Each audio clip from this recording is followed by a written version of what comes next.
दोस्तों, आज पुनः एक प्रश्न के साथ मैं उपस्थित हूं आप सभी के बीच। देखते हैं प्रश्न संख्या 38 में, और बहुत प्यारा प्रश्न है। इस प्रश्न को लेकर बहुत आगे तक चलेंगे हम लोग।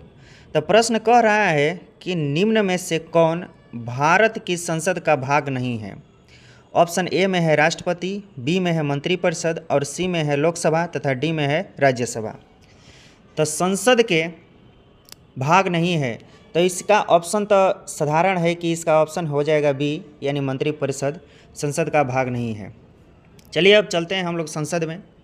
तो संसद में चलेंगे तो हम लोगों को सबसे पहले संसद की चर्चा जो है अनुच्छेद 79 में मिलती है। स से संसद और स से 79 याद करना काफ़ी आसान है। उसके आगे अगर हम चलते हैं तो संसद के अंग की बात करेगा तो संसद के अंग में 3 आ जाते हैं, जैसे राज्यसभा, लोकसभा और राष्ट्रपति। संसद के अंग 3 हैं, राज्यसभा, लोकसभा और राष्ट्रपति। जैसे ही अंग लिखने का हम कोशिश करेंगे वैसे ही 3 बन जाएगा। अंग लिखाने से पहले 3 की आकृति बनेगी, लिखते हैं जैसे ही वैसे ही 3 की आकृति बनती है। यानी अंग कहेगा संसद के तो अंग 3 है, राज्यसभा, लोकसभा और राष्ट्रपति। और सदन की बात करेगा तो स द न, सदन बात करेगा तो सदन लिखेंगे तो स द न सदन लिखेंगे। इसका मतलब सदन सिर्फ 2 है, राज्यसभा और लोकसभा। संसद का सदन 2 है, राज्यसभा और लोकसभा। और संसद का अंग की बात करेगा तो 3 है, राज्यसभा, लोकसभा और राष्ट्रपति। आगे बढ़ते हैं। संसद के राज्यसभा की चर्चा अनुच्छेद 80 में है और लोकसभा की चर्चा अनुच्छेद 81 में। इसको याद करना काफ़ी सरल है। सरल कहने से मतलब हो रहा है कि स से संसद, र से राज्यसभा और ल से लोकसभा। सरल है, संसद, राज्यसभा और लोकसभा। तो संसद 79, राज्यसभा 80 और लोकसभा 81। आगे बढ़ते हैं। राज्यसभा को उच्च सदन कहते हैं और राज्यसभा को उच्च सदन कहते हैं और लोकसभा को निम्न सदन कहते हैं। राजा हमेशा ऊंचे पायदान पर बैठते हैं और लोग हमेशा नीचे बैठते हैं, इसीलिए लोकसभा को निम्न सदन और राज्यसभा को उच्च सदन कहा जाता है।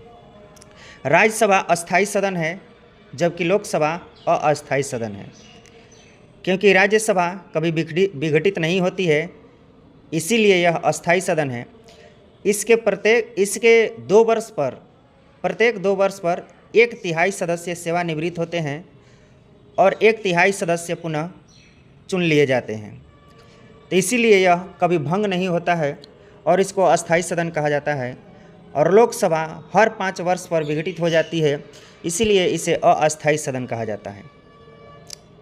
राज्यसभा का कार्यकाल नहीं होता है, जबकि लोकसभा का कार्यकाल 5 वर्ष का होता है।